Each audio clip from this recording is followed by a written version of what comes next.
ইন্না লিল্লাহি ওয়া ইন্না ইলাইহি রাজিউন। দেখেন ভাই, এসআইআর হিয়ারিংয়ের লাইনে কি মারামারি চলছে। লাইনে মানুষ বিরক্ত হয়ে যাচ্ছে, তার জন্য এ মারামারি শুরু।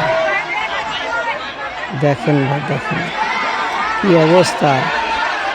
এদিকে মাথা ফাটাফাটি করে মার্ডার হয়ে যাবে, এদিকে মানুষের মন মেজাজ ঠিক নাই। কি শুরু হলো ওগুলো দেশে ভাই।